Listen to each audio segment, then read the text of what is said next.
Assalamualaikum warahmatullahi wabarakatuh. Kembali lagi bersama saya Muhammad Agus Sardiansyah, NPM 719212790. Nah, pada video kali ini saya akan menjelaskan tentang hubungan koperasi dengan pasar dan kewirakoperasian. Oke, di sini kita lanjut. Oke, yang pertama ini ada pengertian dan struktur pasar.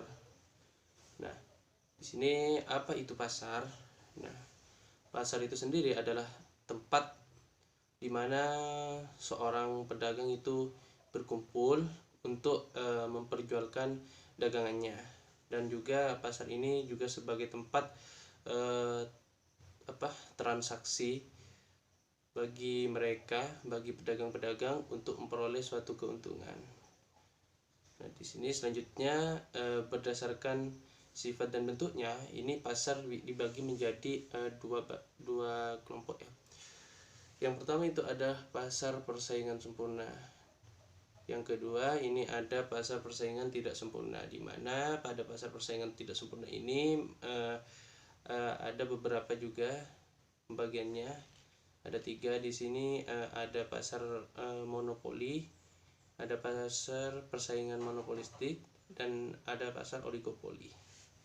Oke, di sini kita lanjut. Pasar persaingan sempurna itu adapun ciri-cirinya ya. Dan ciri-ciri pasar persaingan sempurna itu diantaranya sebagai berikut. Yang pertama ada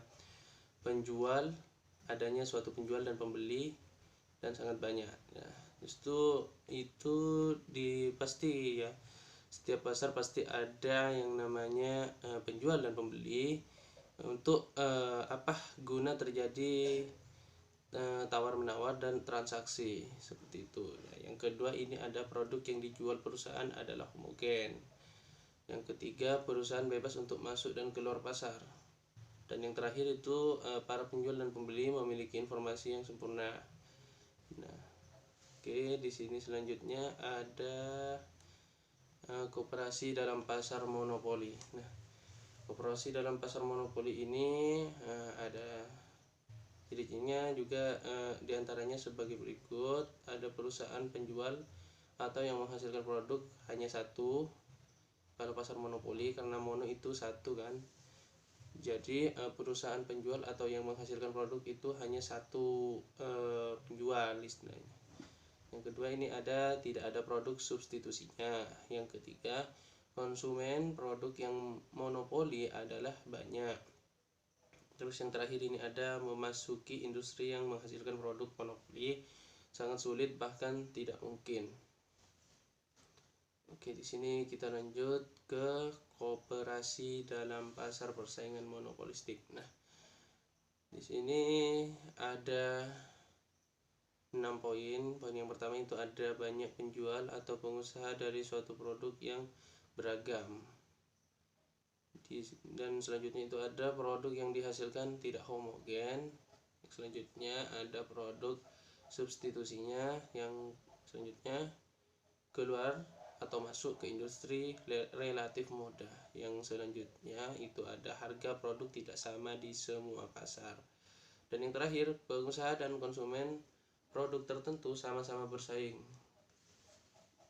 Oke, kita lanjut. Di sini ada pasar oligopoli, di mana pasar oligopoli juga ada 6 poin di sini. Itu yang pertama, dijalankan 2 produsen atau lebih. Jadi pasar oligopoli ini bisa dijalankan oleh 2 produsen, bisa atau lebih dari 2 juga boleh. Dan yang selanjutnya itu ada produk yang dijual itu homogen dan saling menggantikan, saling melengkapi. Maksudnya itu bisa kalau suatu misal kita butuh produk ini tapi stoknya itu habis, bisa digantikan dengan produk yang memang intinya sama dengan produk yang sebelumnya yang memang stoknya habis, seperti itu. Nah, kebijakan yang selanjutnya itu ada kebijakan produsen utama sebagai acuan produsen lainnya. Dan seterusnya itu yang keempat, poin keempat ini ada harga barang di pasar relatif sama. Dan yang kelima, produsen baru kesulitan masuk pasar. Dan yang keenam, yang terakhir ini adalah membutuhkan strategi pemasaran yang memang benar-benar matang. Jadi untuk pasar oligopoli memang strategi pemasarannya harus dipikirkan secara memang sudah diatur ya, agar nanti pemasarannya bisa berjalan dengan lancar. Makanya oleh karena itu kan memang di poin ke-6 ini membutuhkan strategi dengan pemasaran yang memang benar-benar dipikirkan secara matang seperti itu.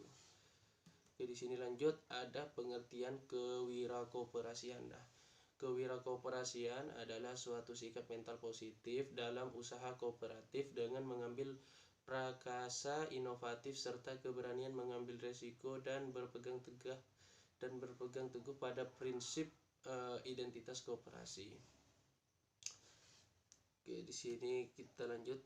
Nah, di sini selanjutnya itu ada fungsi kewirakoperasian. Nah, kewirakoperasian juga memiliki fungsi dan ada beberapa fungsi, diantaranya ya sebagai berikut ini.